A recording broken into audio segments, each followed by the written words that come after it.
الرحمن الرحيم الحمد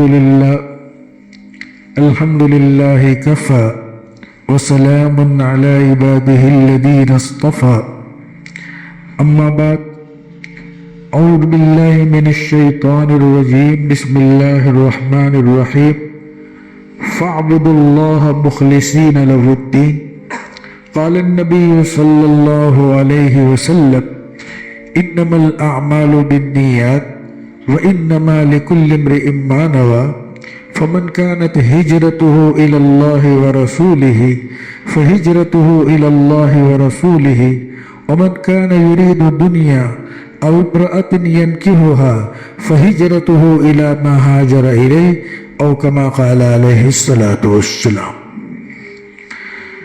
معزز بھائیو عزیزو، اللہ جل جلالہ وعم نوالہ نے اپنے کلام پاک میں ارشاد فرمایا فاعبدوا اللہ، اللہ کی عبادت کرو۔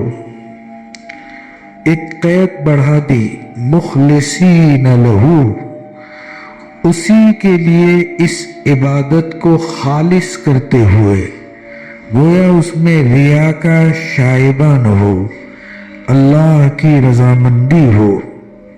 حدیث شریف پڑھی گئی، حضرت عمر رضی اللہ تعالیٰ عنہ ارشاد فرماتے ہیں کہ اعمال کا دار و مدار نیت پر ہے، انسان کو اس کی نیت کے مطابق اجر و ثواب ملے گا۔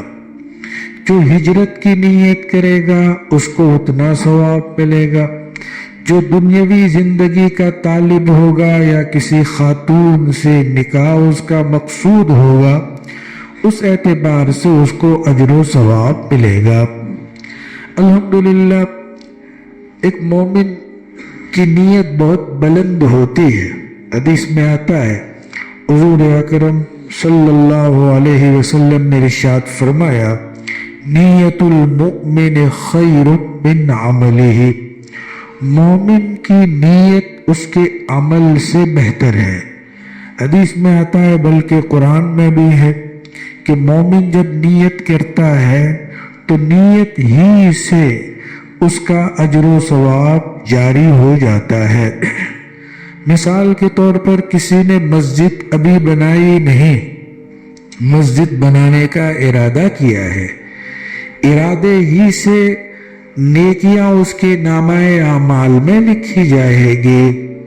برائی میں الٹا ہے، کسی آدمی نے برائی کا ارادہ کیا لیکن ابھی برائی کا ارتکاب نہیں کیا، جیسے زنا کا ارادہ کیا، چوری کا ارادہ کیا، غصب کا ارادہ کیا، لیکن ابھی اس کو گناہ نہیں ہوگا جب تک کہ وہ اس گناہ کا ارتکاب نہ کر لے، مثلا زنا نہ کر لے، چوری نہ کر لے، غصب نہ کر لے، وہاں تک کچھ بھی اس کو گناہ ہونے والا نہیں ہے۔ بلکہ اللہ کی رحمتیں دیکھیے کہ ایک گناہ کرنے کے بعد نیکی کر لیتا ہے تو اللہ اس گناہ کو مٹا دیتے۔ جیسے ڈسٹر، آپ نے بورڈ پر کوئی چیز لکھی، مثلا گالی کسی نے لکھی اور پھر ڈسٹر پھرا دیا تو وہ گالی ختم ہو گئی۔ اس کی دلیل اللہ تبارک و تعالیٰ ارشاد فرماتے ہیں ان الحسنات یذہبن السیئات ذالک ذکری للذاکرین۔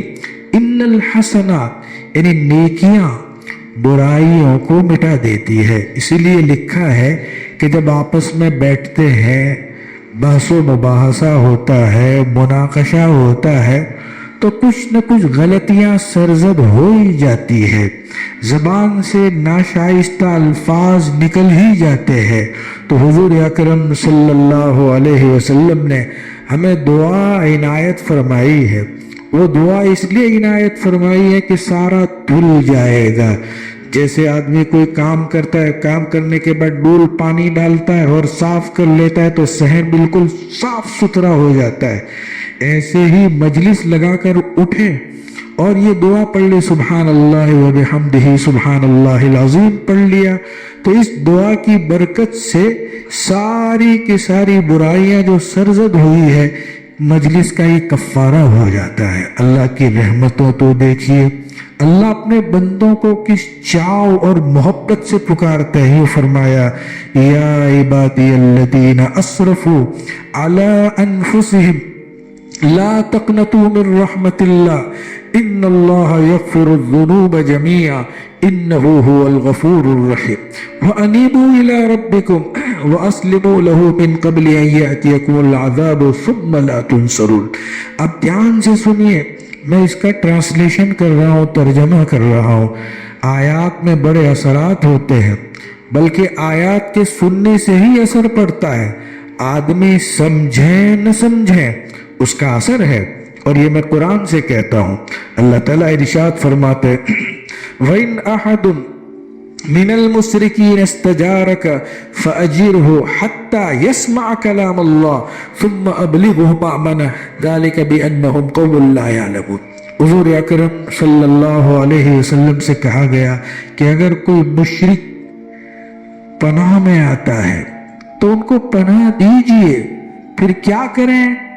انہیں اللہ کا کلام سنائیں۔ معلوم ہوا کہ اللہ کا کلام سنتے ہی چاہے سمجھیں یا نہ سمجھیں دلوں پر اثرات ہوتے ہیں۔ میں نے پرسوں ترسوں حضرت امام احمد ابن حنبل رحمت اللہ علیہ کا قول نقل کیا تھا۔ امام احمد ابن حنبل رحمت اللہ علیہ نے اللہ کو خواب میں دیکھا، اور یہ جو میں بات کہہ رہا ہوں شیخ الحدیث حضرت مولانا محمد زکریا صاحب رحمت اللہ علیہ نے اپنے فضائل میں لکھی ہے۔ ظاہر ہے کہ حضرت مولانا زکریا صاحب سے بڑھ کر اس زمانے میں کوئی عالم تھا ہی نہیں، اتنے بڑے عالم نے یہ بات لکھی ہے۔ تو حضرت رحمت اللہ علیہ فرماتے ہیں امام احمد ابن حنبل رحمت اللہ علیہ نے خواب دیکھا اور اللہ سے پوچھا کہ اے اللہ، میں آپ کا قرب چاہتا ہوں، آپ کی نزدیکی چاہتا ہوں، کیسے حاصل کروں؟ فرمایا بکتابی، میری کتاب کے ذریعے، قرآن کے ذریعے۔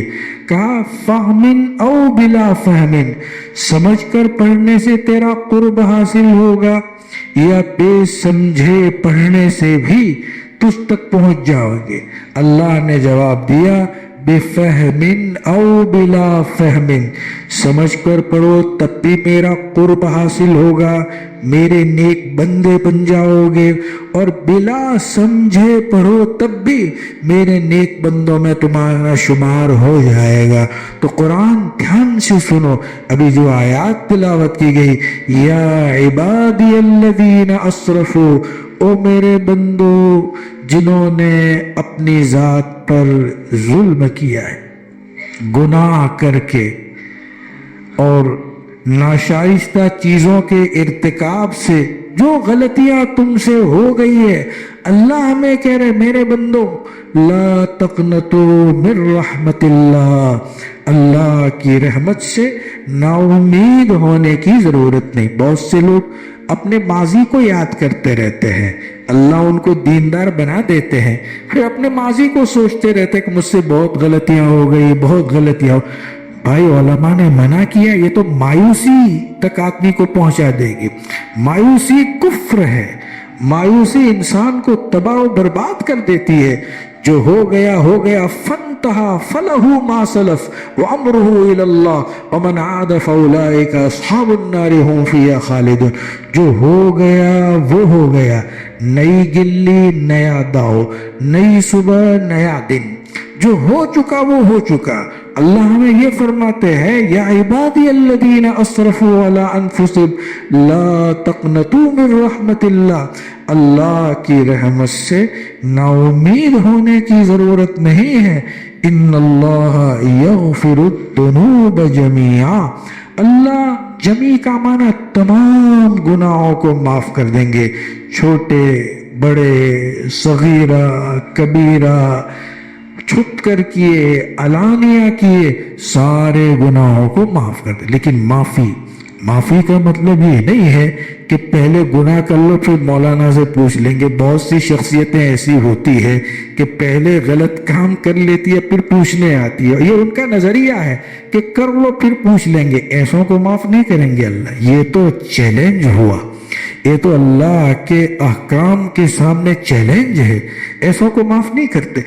جس سے غلطی ہو گئی، خود قرآن میں لا جناح علیکم فیما اخطأتم بہ ولکن ما تعمدت قلوبکم، تم پر کوئی گناہ نہیں غلطیاں ہو جائے، ہاں جو تم نے جان بوجھ کر کیا ہے اس میں پکڑ کروں گا۔ آپ مثال روزے کی لے لیجئے، مثال کے طور پر ایک آدمی ہے، رمضان کا مہینہ ہے، اس نے کھا لیا پی لیا اور آرام کرنے چلا گیا۔ کسی نے کہا بھائی آج تو روزہ تھا آپ کا، آپ نے کھا لیا پی لیا، تو ظاہر ہے کہ اس کا روزہ شمار کیا جائے گا، وہ بھول گیا۔ تو یہاں دو چیزیں جمع ہو گئی، روزہ اور روزی۔ روزہ بھی اس کا شمار کیا جائے گا اور مفت میں روزی بھی ملی، اس کے ثواب میں ذرا بھی کمی نہیں ہوئی۔ لیکن ایک آدمی بوتل پی رہا ہے کھلے عام میدان میں، ظاہر ہے یہ تو بہت خطرناک ہے، یہ تو چیلنج ہے، کفارہ اس پر واجب ہو جائے گا۔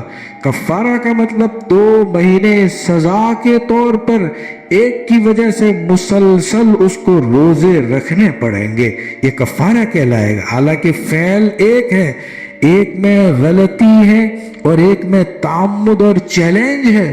اللہ کو کون چیلنج کر سکتا ہے؟